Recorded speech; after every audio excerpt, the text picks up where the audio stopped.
Hi, my name is Mina, and this is me before watching Funmilayo Ransome-Kuti. Guys, sit back and don't touch that dial because I'm coming back with my review as the day hots. Hi, I'm Andy, and this is me before watching Funmilayo Ransome-Kuti. Stay tuned for my review.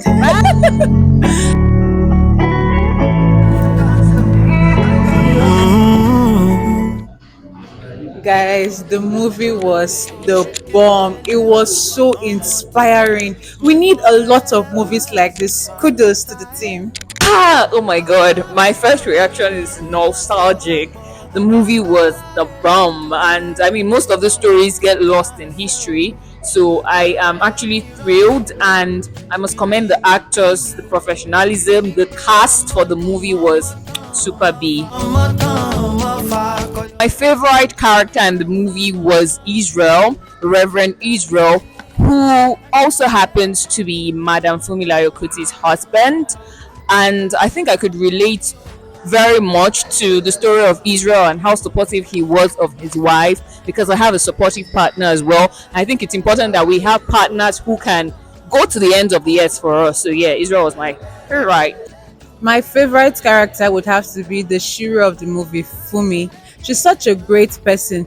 Watching the story shows how resilient she is, how determined she is, and how encouraging she can be. Imagine she wasn't even the one facing all the issues, but she took it upon herself to fight for the rights of others. And that's truly how we should be as individuals, to support others and ensure that everyone enjoys the best they can get in their surroundings. Was when the women collected the staff of authority of their lake. I mean, it goes to show how powerful women and how much power we yield and we wield as women. So, I mean, I think that was my favorite part. What stood out for me most in this movie was the use of language. I loved how they spoke Yoruba at different scenes. That was so good. And the technical aspect of it, I would say the cinematography is top notch. Like, kudos to them.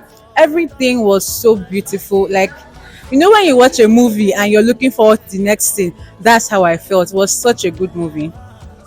So, my favorite dialogue in the movie was when Fumilayo Ransome-Kuti said, Alake.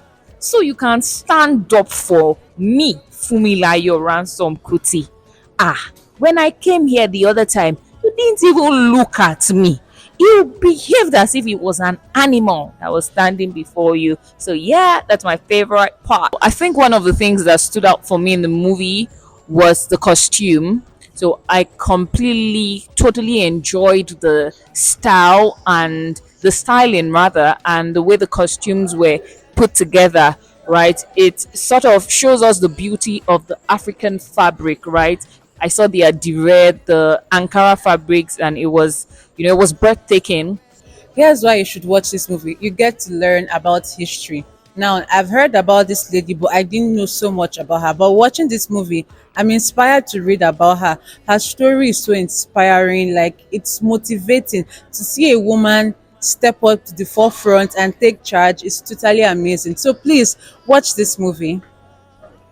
So I think people should watch the movie. In fact, everyone has to see this movie because it kind of tells a story about Africa that is not seen or that is not often heard. We had the story of Fumilayo Ransome-Kuti in secondary school, but we only knew her as the woman who was the first woman to drive a car in Nigeria. But there's more to her, and I think it's a story that everybody needs to watch to connect us to our history, and what happened in the past.